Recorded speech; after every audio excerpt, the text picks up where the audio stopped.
My father was dying and we needed money. I married a blind heiress. I became her eyes. I fed her, dressed her, and described the world to her for 3 years. Yesterday I silently walked into the room and saw her reading my diary.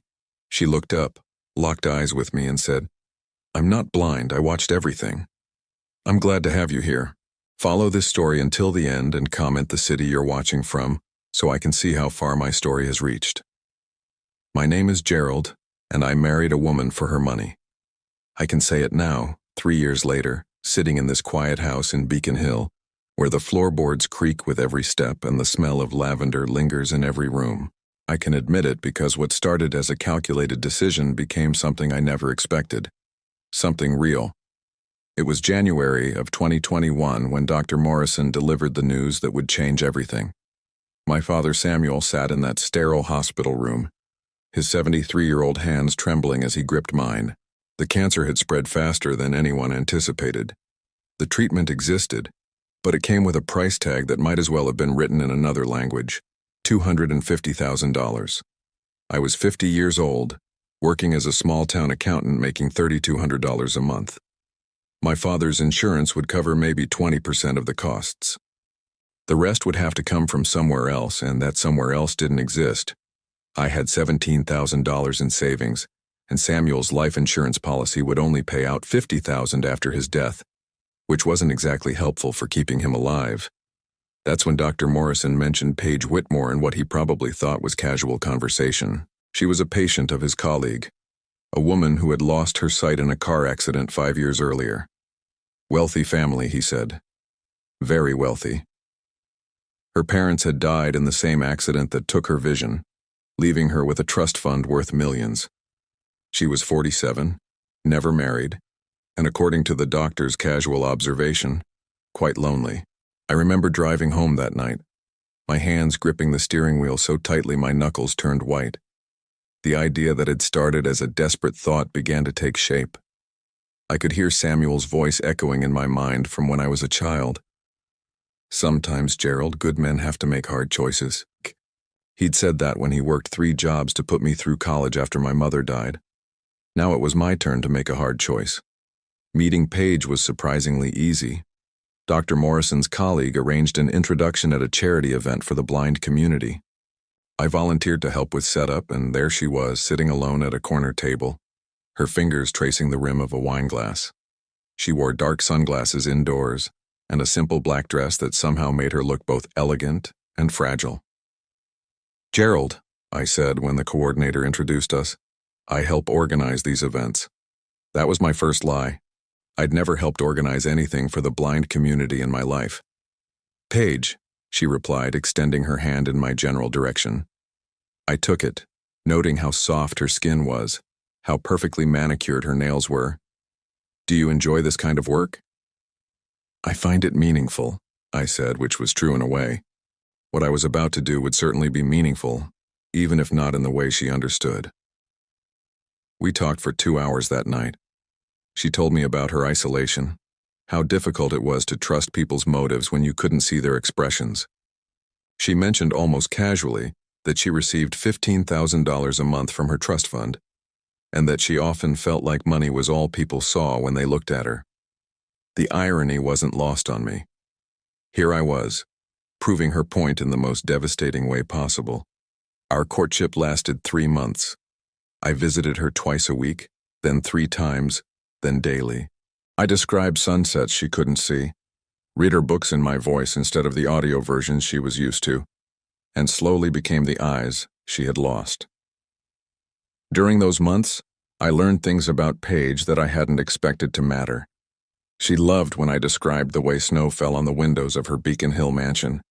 She had memorized the layout of every room so perfectly that she rarely bumped into anything, moving through her house like a graceful dancer who knew every step by heart.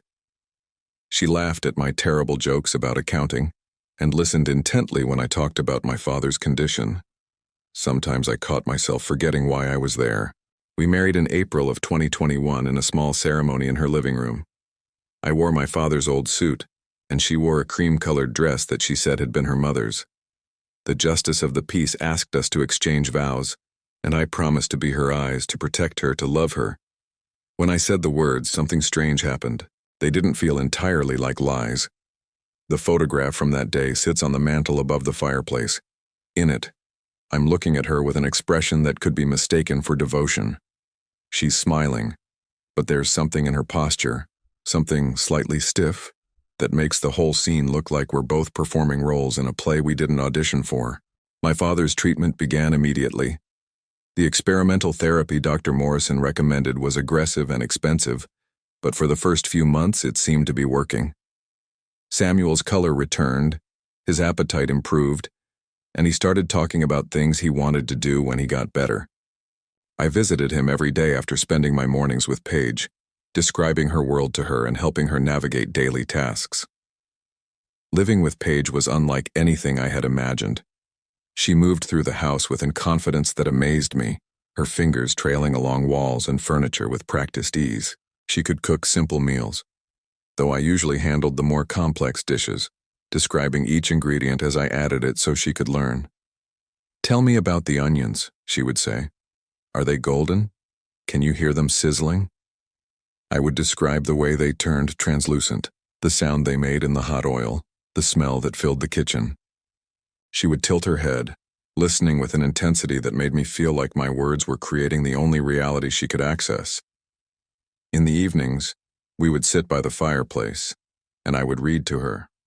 She preferred classic literature, books she said she had loved before the accident but could experience differently through someone else's voice. When I read to her, she would close her eyes behind her dark glasses, and sometimes a smile would play at the corners of her mouth. "Your voice changes when you read dialogue," she told me one night. "You become different characters. I can see them in my mind." That comment struck me in a way I didn't expect.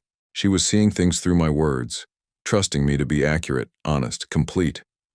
The weight of that responsibility felt heavier than I had anticipated. 3 months into our marriage, my father took a turn for the worse. The cancer had found new places to grow, and Dr. Morrison's optimism began to fade.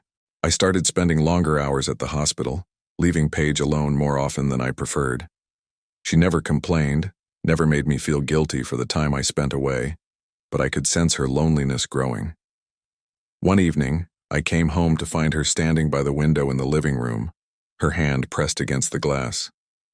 She couldn't see the street outside, couldn't watch the people walking by or the cars passing, but she stood there anyway. "I can feel the vibrations of the traffic," she said when she heard me come in. "Sometimes I pretend I can see the headlights reflecting off the wet pavement." I walked over and stood beside her, looking out at the ordinary street scene she was imagining. "The streetlights are just coming on," I told her. "There's a couple walking by with an umbrella sharing it even though the rain stopped an hour ago. They're laughing about something." She turned toward me, and even through the dark glasses I could feel her attention focused on my face. "Do you think they're happy?" "Yes," I said. "They look happy." "Good," she whispered.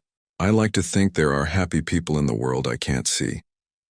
That night I lay awake listening to her breathing beside me, wondering when exactly I had stopped thinking about her money and started thinking about her happiness. The transition had been so gradual that I couldn't pinpoint the moment when my feelings shifted. Samuel was still dying, I still needed the financial security she provided, but something else had grown alongside those practical concerns. I started keeping a journal around this time, writing down my thoughts and observations in a leather notebook I kept in the drawer of my nightstand. I told myself it was to process the complexity of my situation, but really, I think I needed somewhere to be honest about what was happening to me. My father died in March of 2023, almost exactly 2 years after his diagnosis. I was holding his hand when he passed, and the last thing he said to me was, "You did good, son. You made the right choices." He never knew the whole truth about why I married Paige, but he had met her several times during his treatment, and he genuinely liked her. "She's got a good heart," he told me once, "and she looks at you like you hung the moon, even if she can't see it." After Samuel's funeral, Paige and I fell into a deeper routine. I had inherited his house but sold it, using the $50,000 insurance payout to pay off his remaining medical debts. We were fully committed to our life together now, and I found myself genuinely caring about her well-being in ways that had nothing to do with money. But lately, small things have been bothering me. Paige seems to know when I'm sad before I say anything. She finds objects in rooms I haven't described to her. Yesterday, she handed me my reading glasses before I realized I needed them. Maybe after 3 years of living together, she simply learned to read my moods and movements better than I realized. Or maybe I'm imagining things because guilt makes you paranoid about everything. The first time I noticed something was off.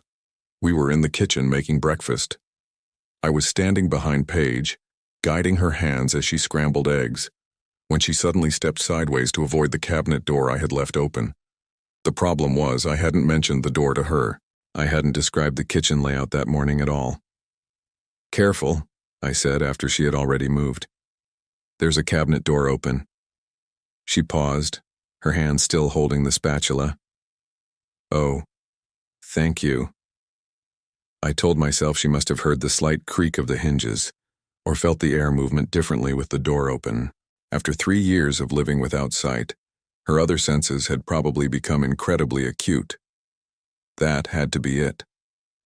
But it planted a seed of doubt that I couldn't quite shake. A week later, we were sitting in the living room when I dropped my father's old pocket watch. It fell silently onto the thick carpet beside my chair, and before I could even begin to look for it, Paige said, "It's by your left foot." I froze. The watch had made no sound when it fell. The carpet was too thick, and the watch too light. "How did you know?" I asked, trying to keep my voice casual. She tilted her head in that way she did when she was thinking. "I heard it fall. It didn't make any sound." "Everything makes sound, Gerald. You just have to know how to listen." That night I started a new section in my journal. I titled it Observations and began documenting every incident that seemed unusual. I told myself I was being paranoid, that losing a parent makes you question everything, makes you look for patterns that aren't really there. But I kept writing them down anyway. October 15th. Paige knew I was wearing my blue shirt before she touched it or I mentioned the color. When I asked how she knew, she said she could smell the detergent I used for that particular shirt. Possible, but strange. October 20th. She navigated around a chair I had moved in the living room, even though I hadn't told her I'd moved it. She claimed she could tell from the way the air circulation felt different in the room. Again, possible. October 22nd. During a thunderstorm, she commented on the lightning before the thunder came. Said she could feel the electrical change in the air. I researched this later and found that some people can indeed sense electrical changes, but it felt wrong somehow. The incidents were small, individually explainable, but they were adding up. I found myself watching her more carefully, studying the way she moved, the way she responded to things. Sometimes I caught her face turned toward me in a way that felt too direct, too focused, as if she were looking at me rather than listening to me. One evening in late October, I decided to test my suspicions. It felt awful even thinking about it, like I was betraying the trust we had built, but I needed to know. We were in the bedroom getting ready for sleep. Paige was sitting at her vanity, running her fingers through her hair. Behind her, reflected in the mirror she couldn't see, I held up 3 fingers. "How many fingers am I holding up?" I asked, trying to make it sound like a joke. She turned toward me, her face blank. "That's not funny, Gerald. I'm sorry, I didn't know how to finish that sentence." She stood up and walked over to me, her hands finding my face with practiced ease. "Are you having doubts about us?" The question hit me like a physical blow. Here I was, questioning her disability while she was worried about my commitment to our marriage. The guilt was overwhelming. "No," I said quickly. "Of course not. I'm sorry. I don't know why I said that." She kissed me gently on the forehead. "We're both still adjusting. 3 years isn't very long for a marriage, especially one that started the way ours did." That comment made me pause. What did she mean by the way ours did? I wanted to ask, but something in her tone suggested I shouldn't push. 2 weeks later, something happened that I couldn't explain away or rationalize. We were having dinner when my phone rang. I glanced at the screen and saw that it was Dr. Morrison. I hadn't spoken to him since my father's funeral, and seeing his name made my chest tighten with old grief. I must have made some expression of distress because Paige immediately set down her fork and said, "What's wrong?" But here's the thing. I hadn't said anything. I hadn't made any sound at all. I had simply looked at my phone screen and felt sad. "Nothing," I said, declining the call. "Just a spam caller." She nodded and went back to eating, but something had shifted. I excused myself and went to the bathroom, where I splashed cold water on my face and stared at myself in the mirror. How could she have known I was upset if she couldn't see my expression? That night I wrote in my journal, "She saw me react to the phone, I'm almost certain, but how is that possible?" The next morning I woke up to find Paige already dressed and sitting by the bedroom window. She was facing outside toward the street, in a way that looked for all the world like she was watching something. "What are you doing?" I asked. "Listening to the morning," she said. "The birds are different today. I think it's going to rain." I looked outside. The sky was gray, and she was right about the rain, but she was sitting in a position that would have been perfect for watching the street if she could see it. I started paying closer attention to her daily routines. When she cooked, she moved around the kitchen with a confidence that went beyond memorization. When we walked through the house, she avoided obstacles with a precision that seemed impossible for someone relying only on spatial memory and sound. When we sat together in the evening, she would turn toward me at moments when I hadn't spoken, as if responding to visual cues. One afternoon I was reading in the living room when she came in and sat across from me. I was absorbed in my book and didn't acknowledge her immediately. After a few minutes, she said, "That must be a good book. You've been frowning at it for the past 10 minutes. My blood went cold. I had been frowning, frustrated by a particularly dense passage about tax law, but I was reading silently, and I hadn't moved or made any sound that would indicate my emotional state. "How did you know I was frowning?" She seemed to consider her answer carefully. "Your breathing changes when you're concentrating hard, and you make these little huffing sounds when you're annoyed." I thought about this explanation. It was possible, I supposed, but it felt like she was working too hard to justify her knowledge. That evening, I tried another test. I positioned myself behind her while she was washing dishes and held up different numbers of fingers. Of course, she couldn't respond, because she wasn't facing me and I wasn't asking her to guess. But I wanted to see if she would react in any unconscious way. She didn't. She continued washing dishes normally, humming softly to herself. But then something strange happened. After she finished and turned around, she said, "You've been standing there for a while. Is everything okay?" She was right. I had been standing there watching her for about 5 minutes, but I had been standing perfectly still, not making any noise. How could she have known? "Just admiring you," I said, which was partially true. After 3 years of marriage, I had genuinely come to find her beautiful. The way she moved, the gentle expressions that played across her face, the competent way she handled daily tasks despite her supposed limitation. She smiled, but something about it seemed forced. "You're sweet."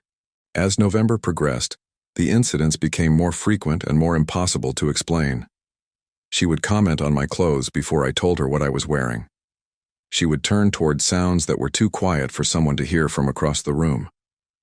She would navigate around furniture that had been moved without her knowledge. I started leaving small tests around the house. I would move objects slightly and see if she noticed. I would wear unusual clothing combinations and wait to see if she commented. I would make subtle changes to our daily routines to see if she adapted too quickly.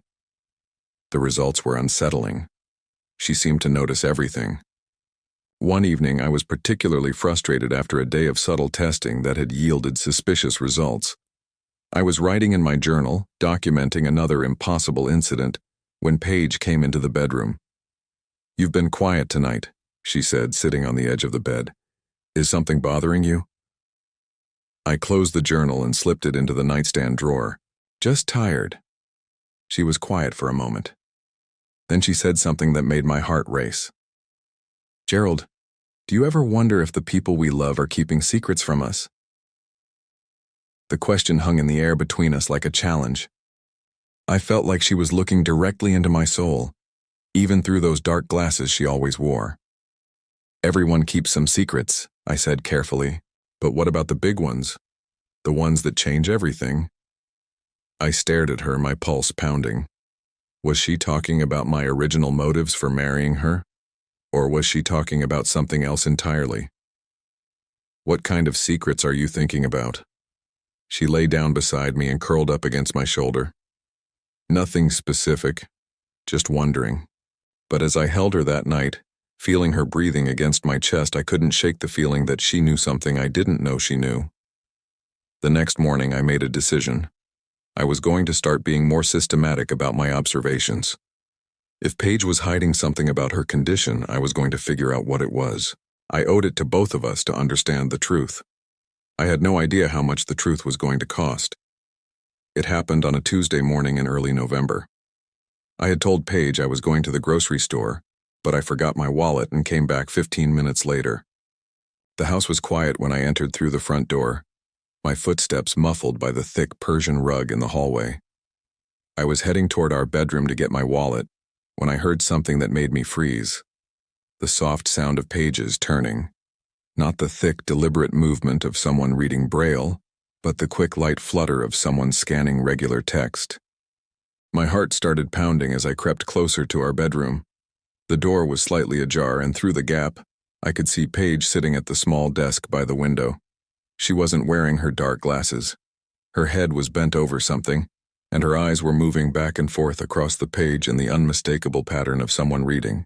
The something she was reading was my leather journal. For a moment, I couldn't process what I was seeing. My wife, who had been blind for 5 years, was reading my private thoughts with perfect ease. The woman I had been caring for, describing the world to, guiding through daily life, was sitting there absorbing every doubt, every observation, every guilty confession I had written about our marriage.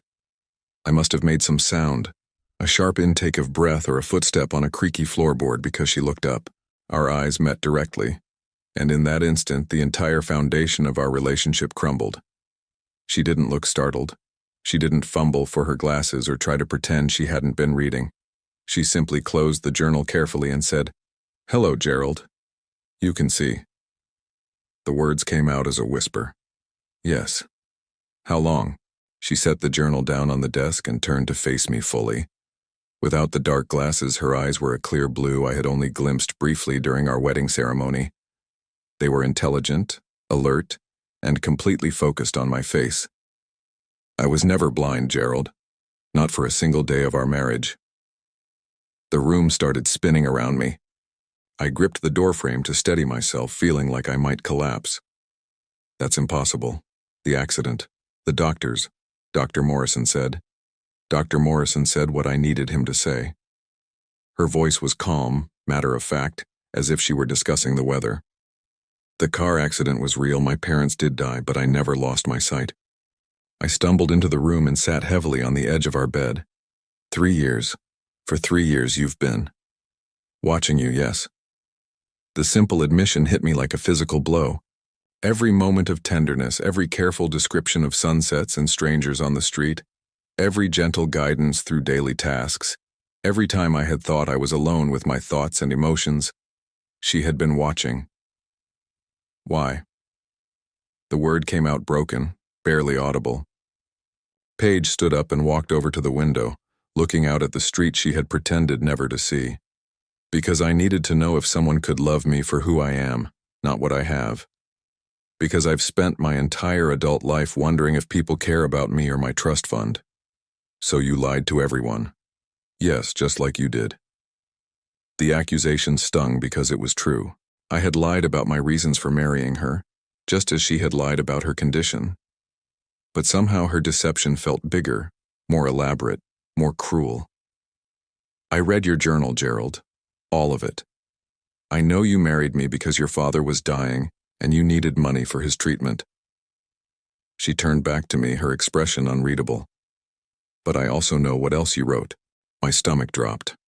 I knew exactly what else I had written. Entries about how I had grown to care for her, how her laugh made me smile, how I looked forward to our evening reading sessions, how holding her at night had become the best part of my day. I had documented my transformation from a desperate man using a woman to someone who genuinely loved his wife. You wrote about watching me sleep, she continued, her voice softer now. About how peaceful I looked. About how you worried when I had nightmares. About the night you cried because you thought I was getting sick, and you couldn't bear the thought of losing me. I remembered that night. She had been running a fever, and I had sat up all night monitoring her temperature, terrified that something was seriously wrong. I had written that I realized, in those dark hours, that my feelings for her had become real, that I loved her regardless of why I had married her. You saw all of that? I asked. I saw you cry, Gerald. I saw you hold my hand while you thought I was unconscious with fever. I saw you pace the room, worried sick about a woman you supposedly married for money. The betrayal was overwhelming, but there was something else mixed in with it. A strange relief that she knew the truth about my feelings, even if she had learned it in the worst possible way. How? I asked. How did you fool everyone? The doctors, the nurses, Dr. Morrison's colleague. Dr. Peterson isn't Dr. Morrison's colleague. He's my cousin. He's been helping me maintain this fiction for 5 years. She sat down in the chair across from me, finally removing the facade of careful movement I'd grown so accustomed to. The charity events, the support groups for the blind, the whole community I was supposedly part of. It was all carefully orchestrated. But why? Why go to such elaborate lengths? Because I'm worth $2.5 million, Gerald. Because I inherited my parents' entire estate when I was 42 years old. Because every man I dated after that saw dollar signs when they looked at me. Her voice grew bitter. Because I needed to know if anyone could love me when they thought I was helpless and needy instead of rich and independent. I stared at her, trying to process the magnitude of what she was telling me. So I was what? A test subject? At first, yes. She met my gaze directly, not flinching from the accusation. Dr. Peterson told me about your father's condition, about your financial situation. I thought you would be perfect for my experiment. A man desperate enough to marry a disabled woman for money, but decent enough to actually take care of her. An experiment. The words tasted bitter in my mouth. But you became more than that. She leaned forward, her voice taking on an urgency I had never heard before. Gerald, I watched you transform.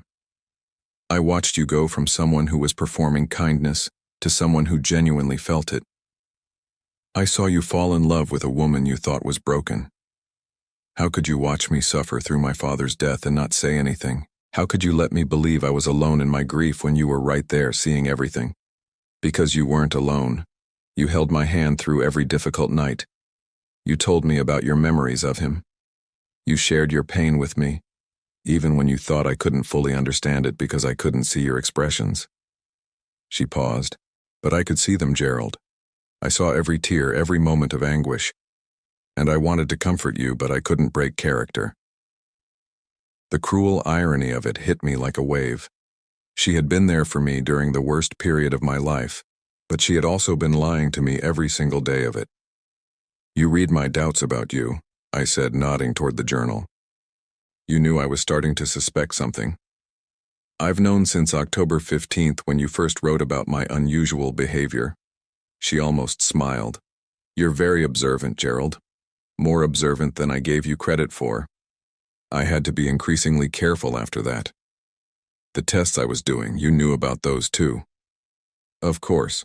The moved furniture, the unusual clothing, the random questions. I saw all of it.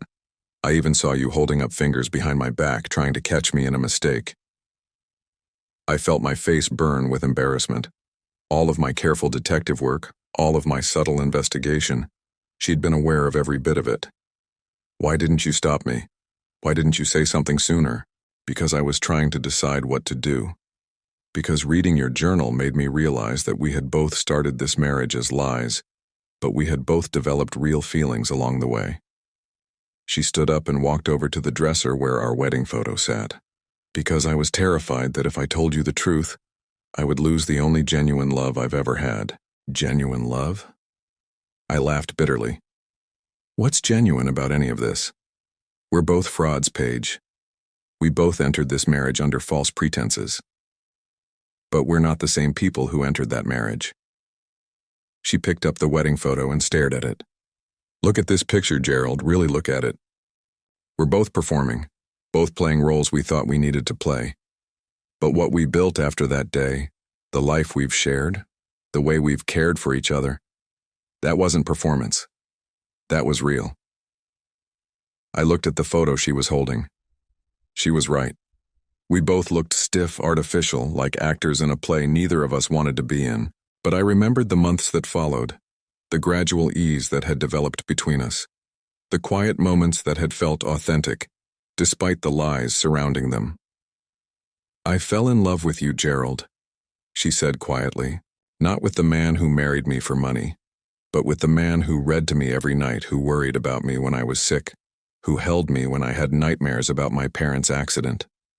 I fell in love with your kindness, your patience, your genuine concern for my well-being. But you were lying the entire time. So were you. You never told me you married me for the money. You never told me about your guilt. You never told me that you started loving me despite your original motives. She set the photo down. We've both been keeping secrets, Gerald. The only difference is that mine was about what I could see, and yours was about what you felt. The room fell silent except for the sound of our breathing. Outside, I could hear the normal sounds of the neighborhood, people going about their ordinary lives, completely unaware that inside this house, a marriage was either ending or being reborn. What happens now? I asked. I don't know. She walked back over to the window, looking out at the world she had always been able to see. I know you feel betrayed. I know this changes everything. But I also know that what we've built together, the love we've shared, that was real regardless of how it started. I sat there staring at her, this woman I had thought I knew, trying to reconcile the helpless person I had been caring for with the calculating individual who had orchestrated an elaborate deception. But I was also trying to reconcile my own guilt over marrying her for money with the genuine affection I had developed for her. You've been watching me this whole time, I said finally. Every private moment, every vulnerable instant. You've seen things I never gave you permission to see. She turned back to me, and I saw tears in her eyes for the first time since our confrontation began. I know. And I know how that feels because you've been loving me under false pretenses for 3 years. We've both violated each other's trust, Gerald. We've both been living a lie. But even as she said it, even as I felt the betrayal burning in my chest, I couldn't deny the truth in her words. The connection between us, the intimacy we had shared, the way we had supported each other through difficult times, none of that had been fake. It had been built on a foundation of lies, but the structure itself was real. The question was whether that structure could survive the truth. The silence that followed Paige's admission stretched between us like a chasm. I sat on our bed, staring at this woman I thought I knew, while she stood by the window looking out at a world she had always been able to see. The morning light coming through the glass illuminated her face in a way I had never noticed before, perhaps because I had never seen her without the protective barrier of dark glasses. How many others were there? I asked finally. Others? Men. How many other men did you test before me? She turned away from the window, and I saw something flicker across her face. Guilt, perhaps, or shame. 4. The number hit me like a physical blow. 4 other men went through what I went through? Not exactly what you went through. They all failed much earlier in the process. Failed how? She moved to the chair across from me, sitting down carefully. Even now, even after her revelation, some of her blind mannerisms persisted, as if 3 years of performance had become second nature. The first one, Marcus, only lasted 3 weeks. He was interested in my money from the beginning, but he had no patience for actually caring for someone he thought was disabled. He would leave me alone for hours, sometimes entire days. He'd order takeout instead of cooking with me, hire servants to do the things he was supposed to do himself. I thought about all the meals I had prepared with her, all the times I had patiently described ingredients and techniques, the satisfaction I had felt when she smiled at a dish we had made together. The second one, David, made it 2 months. He was kinder than Marcus, but he treated me like a child. He would pat my head when I did something he considered clever for a blind person. He talked to me like I was mentally impaired as well as visually impaired. Her voice grew cold at the memory. The night I ended it with him, he told a friend on the phone that taking care of me was like having a very expensive pet. My stomach churned. And the third? Robert lasted 4 months. He was actually quite devoted, very attentive to my needs. But he fell in love with the idea of being a savior, not with me. He would tell people how noble he was for marrying a disabled woman. He liked the sympathy and admiration he got for his sacrifice. She paused, looking down at her hands. The fourth one, James, almost made it to the altar. We were together for 8 months. He was patient, kind, seemingly genuine in his care for me. But he had a weakness for gambling, and he started using my monthly allowance to cover his debts. When I confronted him about the missing money, still maintaining my blindness, he lied to my face and then convinced me I must have miscounted because blind people can't keep track of money properly. So I was number 5. You were supposed to be number 5, but you became something else entirely. I stood up and began pacing the room, needing movement to process what she was telling me. You tested me. For 3 years you tested me. At first, yes, but Gerald, you have to understand.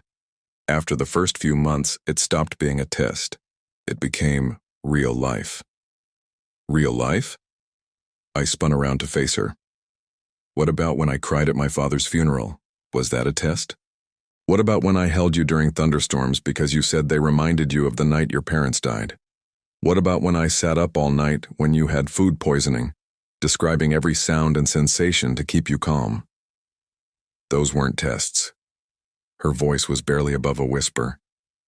Those were the moments I realized I was falling in love with you, but you watched me suffer through all of it. You saw my grief, my exhaustion, my worry, and you said nothing. What could I say? That I was sorry for your loss while maintaining that I couldn't see your tears? That I appreciated your care while pretending I didn't notice how exhausted you were? She stood up, her composure finally cracking. Gerald, I was trapped by my own deception. Every day that passed made it harder to tell the truth because every day made the lie bigger. I thought about my own secret, the original reason for our marriage that I had never confessed. Like my lie about why I married you. Exactly like that. We stared at each other across the room, 2 people who had been living parallel deceptions for 3 years. The journal, I said. How long have you been reading it? Since the beginning. You keep it in the nightstand drawer, and you write in it almost every night before bed. I usually read it in the mornings while you were showering. The violation felt immense. Everything I wrote. My doubts about our marriage, my fears about my father, my confusion about my feelings for you. You saw all of it. Yes. And it's how I knew you were a good man, Gerald. It's how I knew your feelings for me were real, even when they started as something else. What about that night I wrote about wanting to leave? When I said I felt trapped and didn't know if I could continue the charade? She flinched. That was the hardest entry to read. It was also when I realized I had to make a choice about whether to tell you the truth. But you didn't tell me. No, because the next night you wrote about how my laughter made you happy, and the night after that, you wrote about how proud you were when I successfully made dinner by myself. You wrote about how our evening reading sessions had become the best part of your day. She paused. You wrote that you thought you might be falling in love with me and you didn't know if that made you a better person or a worse one. I remembered that entry. It had been 6 months into our marriage and I had been struggling with the realization that my feelings for Paige were becoming genuine. I had felt guilty for developing real affection for someone I had married for mercenary reasons.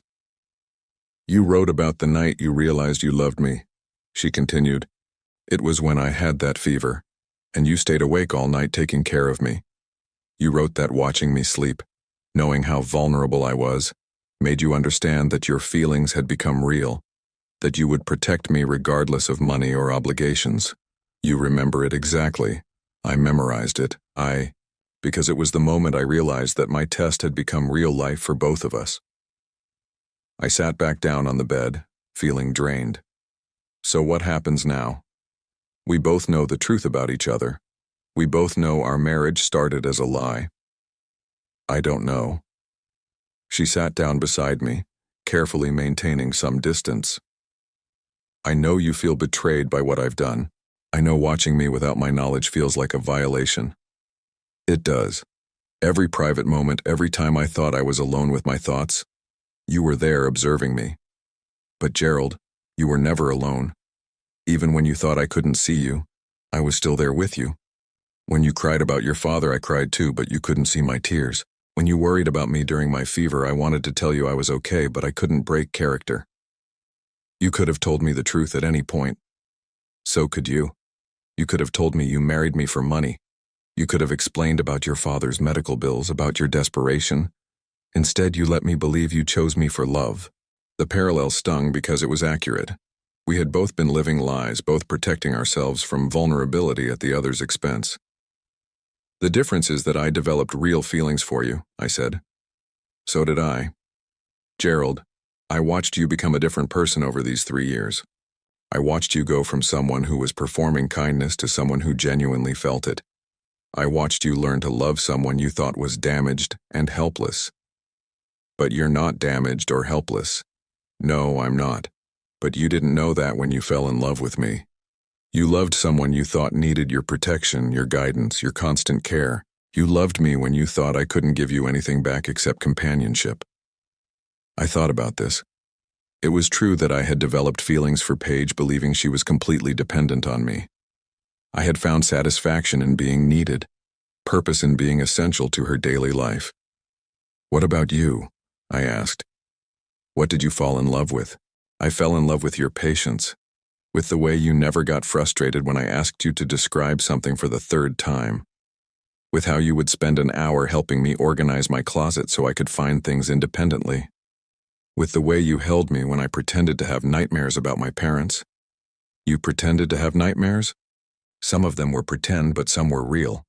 The trauma of my parents' death was real, Gerald. The accident was real. The grief was real. Only the blindness was fake.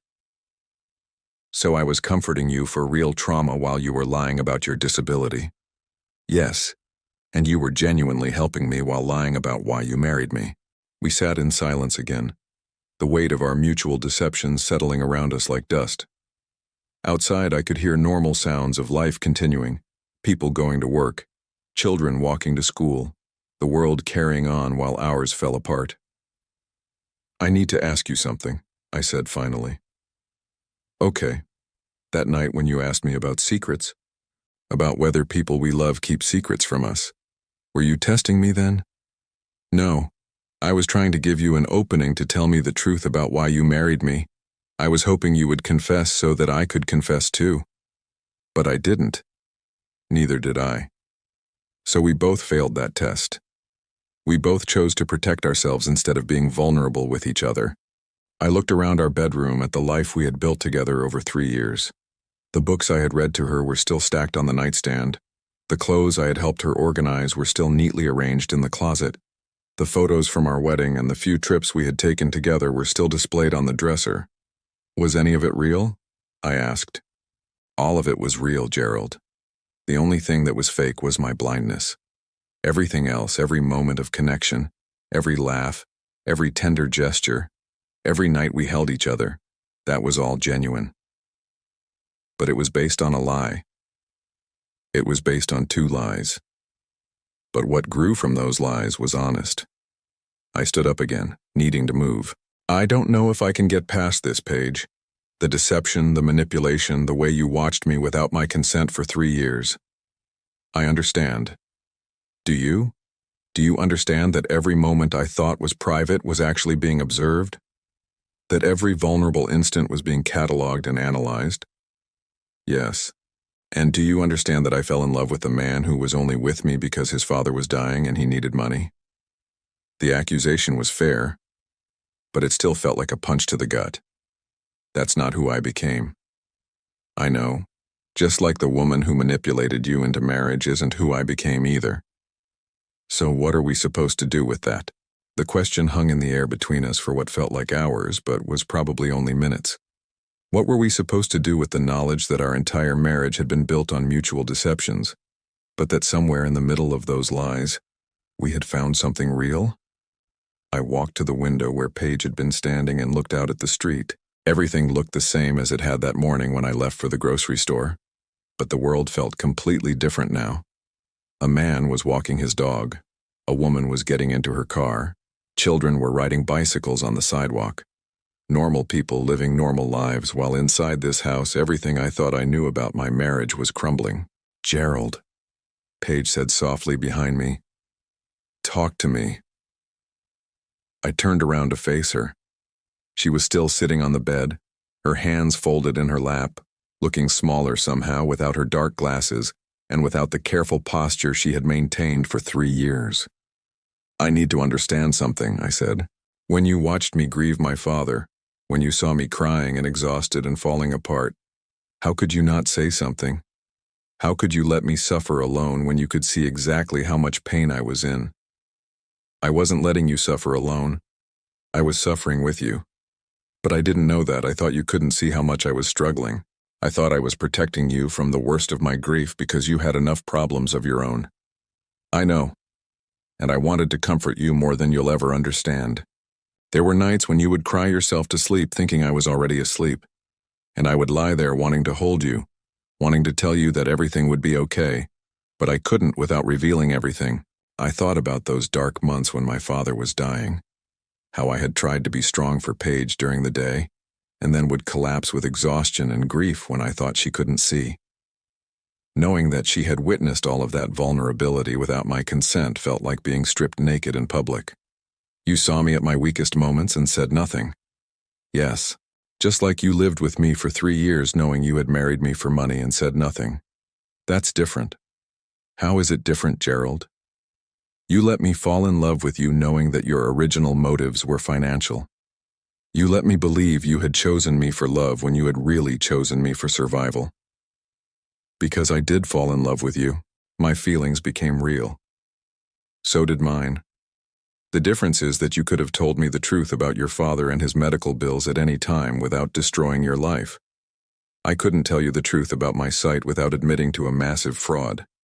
I hadn't thought about it that way.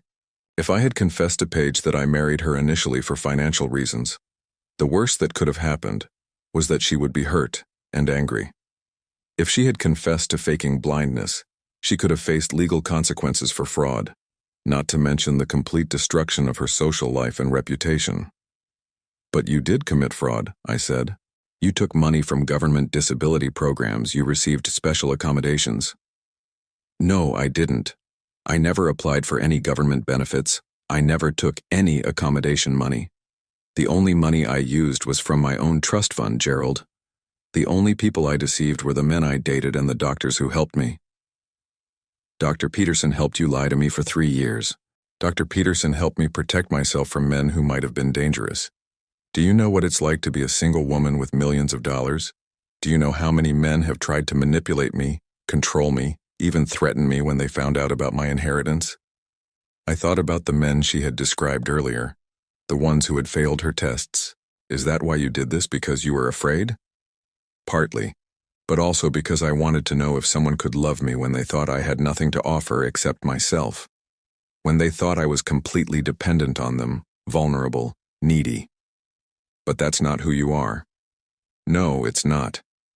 But the man who could love that version of me, I knew he would be someone special, someone worth trusting with my real self. I sat down in the chair across from her, feeling the weight of what she was saying. So this was all a test to see if I was worthy of your trust. At first, but Gerald, you have to believe me when I tell you that it stopped being a test. Watching you care for me, watching you sacrifice for me, watching you develop genuine feelings despite your original motives. That wasn't part of any experiment. That was just life. Life built on lies. Life built on 2 lies that became one truth. What truth? That we love each other. Really love each other. Not the people we pretended to be, but the people we actually are. I stared at her, this woman who had deceived me so completely and yet had somehow become the most important person in my world. How can we love each other if we don't even know each other? But we do know each other, Gerald. I know that you talk in your sleep when you're worried. I know that you make coffee for 2 every morning even though you think I can't drink caffeine. I know that you read the same passage of a book 3 times when it reminds you of something sad. I know that you cry during commercials about fathers and sons. You know all of that because you were spying on me. And you know that I have nightmares about my parents, that I hate thunderstorms, that I laugh at terrible jokes just to make you feel good about telling them. You know that I prefer tea to coffee, but I never corrected you because I liked that you were trying to take care of me. You know all of that because you were paying attention to someone you thought could never reciprocate your care. She was right. I did know those things about her, and she did know those things about me. The problem was that all of our knowledge was tainted by the circumstances under which it was gained. I feel like I've been living in a house of mirrors, I said. Everything I thought was real was just a reflection of something else. The feelings were real, Gerald. The love was real. But how can I trust that? How can I trust anything about our relationship when it was all based on deception? The same way I can trust that your love for me is real even though you initially married me for money. The same way I can trust that your kindness was genuine even though it started as necessity. That's different. No, it's not. We both started this marriage with ulterior motives. We both developed real feelings despite those motives. We both kept secrets that could have destroyed what we built. I stood up and began pacing again, needing movement to process the complexity of what she was saying. But your secret was bigger, Paige. Your secret involved watching me without my knowledge for 3 years. Your secret meant that every private moment I thought I had was actually being observed and cataloged. You're right, it was bigger. But Gerald, I need you to understand something. She stood up and faced me directly.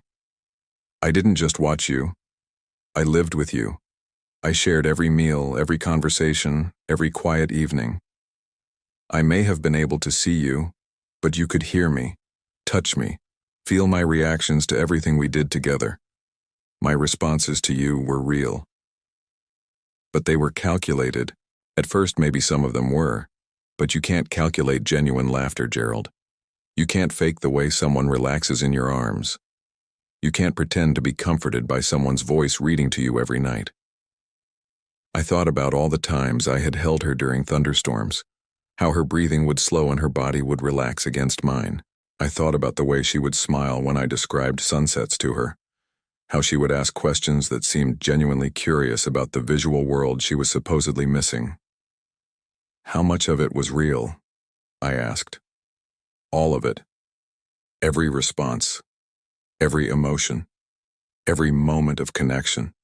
The only thing that wasn't real was my blindness. That's a pretty big thing, Paige. I know, but Gerald, think about what you're saying.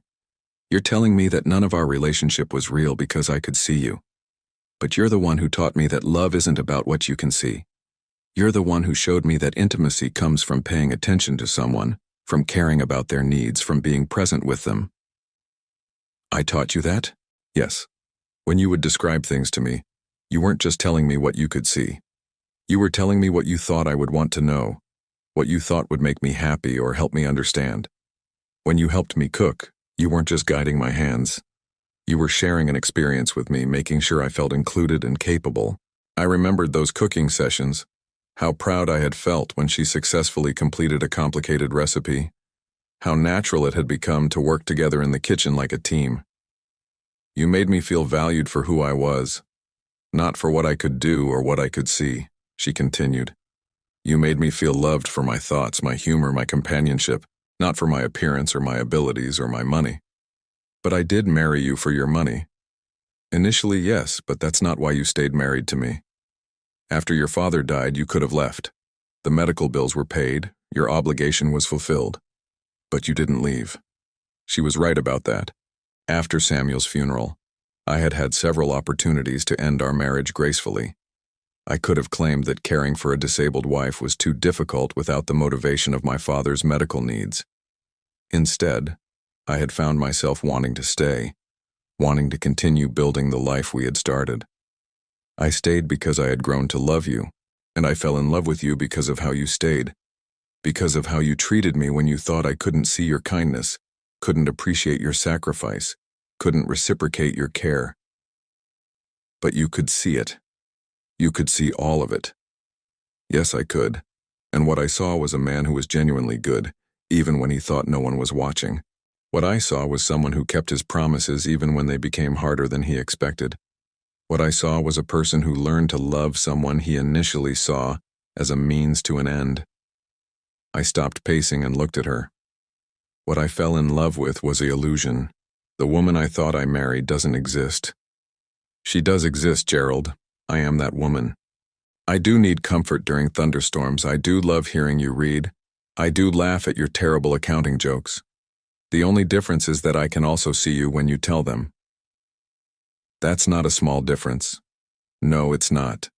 But it's not the difference that matters most. What matters most? What matters most is whether you can forgive me for the lie, and whether I can forgive you for yours. What matters most is whether we can build something honest from here, or whether we're going to let our past deceptions destroy what we've built. I looked at her standing there, no longer hiding behind dark glasses, no longer moving with the careful deliberation of someone navigating the world without sight. She looked like a completely different person, but she also looked exactly like the woman I had fallen in love with. I don't know if I can do this, Paige, I said finally. I don't know if I can get past the feeling that I've been living a lie for 3 years. Then don't try to get past it. Just decide if you want to try living the truth. What would that look like? I don't know. We'd have to figure it out together. Honestly, this time.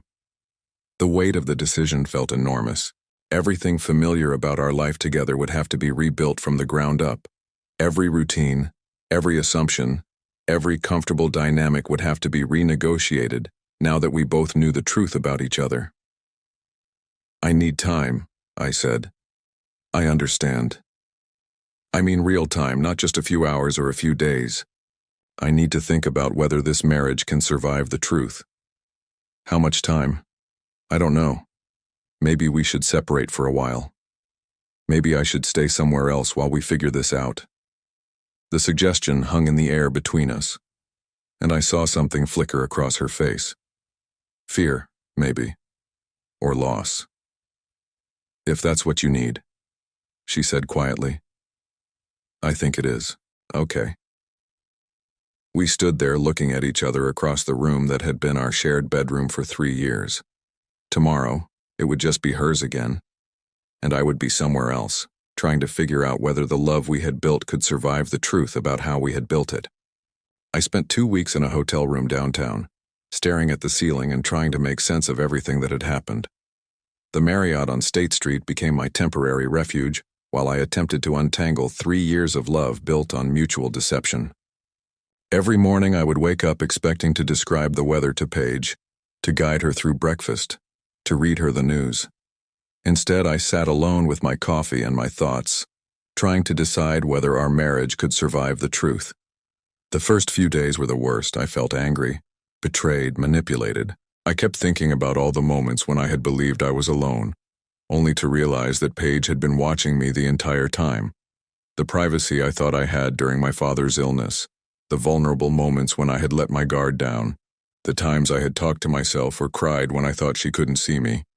All of it had been observed and catalogued, but as the anger began to fade, other feelings took its place. I found myself missing her laugh, missing our evening reading sessions, missing the comfortable routine we had built together. I missed describing the world to her, even knowing now that she could see it perfectly well herself. I missed the way she would reach for my hand during movies, the way she would curl up against me during thunderstorms, the way she would listen with such attention when I read to her. On day 10 of my hotel stay, I received a package. Inside was my leather journal, along with a note written in Paige's handwriting. I thought you might want this back. I promise I'll never read it again without permission. P. I sat on the hotel bed holding the journal, thinking about all the private thoughts I had recorded in it over the past 3 years. All the doubts, fears, confessions, and revelations that I had thought were secret. But I also remembered what Paige had said about reading entries that documented my transformation from someone performing kindness to someone genuinely feeling it. That night I opened the journal and read through it from the beginning. What I found surprised me. The early entries were exactly what I remembered. Guilt over marrying Paige for money, anxiety about maintaining the deception, worry about my father's condition.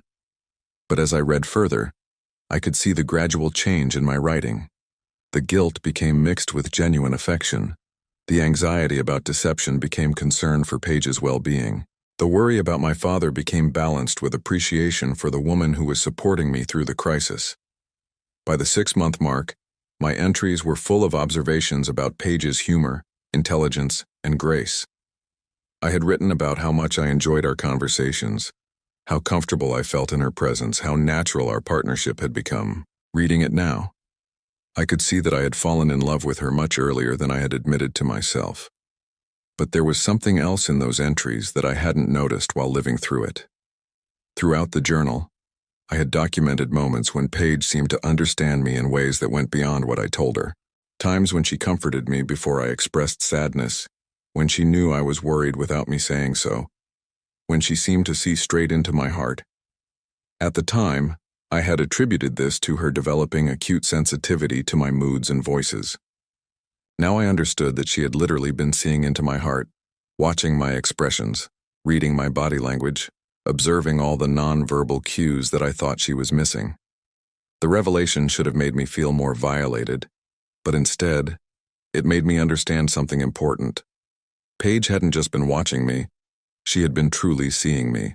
She had been paying attention to me in a way that no one ever had before. On day 12, I found myself walking past our house on Beacon Hill. I told myself I was just taking a longer route back to the hotel, but really, I wanted to see if Paige was okay. The house looked the same from the outside, but I noticed that the curtains in our bedroom were drawn, which was unusual. Paige had always preferred natural light, and I had gotten into the habit of opening all the curtains first thing every morning. I wondered if she was keeping them closed now, because she no longer had to pretend that light didn't matter to her, or if she was keeping them closed because she was sad. That evening my phone rang. It was Paige. "Gerald," she said when I answered. Her voice sounded smaller than usual, tired. "Hi. I wanted to ask you something and I need you to be completely honest with me." "Okay. Do you hate me?" The question caught me off guard. "No," I said immediately. "I don't hate you." "Are you sure? Because I would understand if you did. What I did was cruel, regardless of my reasons." I thought about this. Did I hate her? I was angry, hurt, confused, but underneath all of those feelings was something else. Something that felt like understanding. "I'm hurt," I said finally. "I feel betrayed, but I don't hate you, Paige." "Good. Because I need to tell you something else, and I don't want you to hear it from someone who hates me." "What is it?" "I'm moving away." My chest tightened. "Where?" "I have family in California that I haven't seen in years. I think it's time to start over somewhere else, be honest about who I am for the first time in 5 years." "When?" "Next month. I've already started packing." I sat down heavily on the hotel bed. The idea of Paige leaving, of our separation becoming permanent, filled me with a panic I hadn't expected. Is this because of me? Because I needed time? No, Gerald. This is because I need to figure out how to be myself without performing disability. I need to learn how to relate to people honestly. And I can't do that here where everyone knows me as the blind heiress. What about us? There was a long pause. I don't know, that depends on whether you think there's an us worth saving. Do you? Yes, but not the us we were. We can't go back to that, Gerald. Too much was based on lies. Then what? Maybe we could try being the people we actually are. Maybe we could try building something real from the ground up. In California? If you wanted to. If you thought it was worth starting over. I looked around the sterile hotel room that had been my home for 2 weeks. Everything about it was temporary, impersonal, designed for people who were just passing through. I thought about the house on Beacon Hill that I had shared with Paige, the life we had built there, the routines and rituals that had become precious to me, even though they were based on deception. "Can I ask you something?" I said. "Anything." "If we started over completely honestly this time, would you want to?" Want to what? Build something real.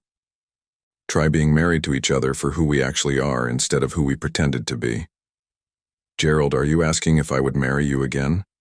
Knowing the truth about both of us? I realized that's exactly what I was asking. Yes. Yes, she said, without hesitation. I would marry you again. I would marry the man who talked to himself while doing dishes because he thought I couldn't hear him. I would marry the man who cried during movies and tried to hide it. I would marry the man who sang off-key in the shower and didn't know I could hear him from the bedroom. I would marry the woman who pretended thunderstorms scared her just so I would hold her closer, I said. I would marry the woman who laughed at my terrible jokes to make me feel good. I would marry the woman who was strong enough to take care of herself, but kind enough to let me take care of her anyway. Those people exist, Gerald. They're who we really are underneath all the lies. I know. So what do we do now? I thought about it. We could try to rebuild our marriage in Boston, but we would always be haunted by the deception that had defined our first 3 years. We could separate permanently and try to find new lives with new people who had never known our lies. Or we could do something that felt impossible and terrifying and necessary. We could start completely over. I think, I said slowly, that I want to meet you for the first time. What do you mean? I mean I want to go to California with you. I want to introduce myself to you honestly, court you honestly, and see if we fall in love with each other honestly. Gerald, we're already married. Then I want to marry you again for the right reasons this time. There was silence on the other end of the line, and for a moment, I thought I had lost her. Then I heard something that made my heart race. She was crying. Are you sure? She asked through her tears. Are you sure you can forgive me for watching you all those years? Are you sure you can forgive me for marrying you for money? Yes. Then yes, I'm sure. It won't be easy, Gerald. We'll have to learn how to be honest with each other. We'll have to rebuild trust from nothing. I know.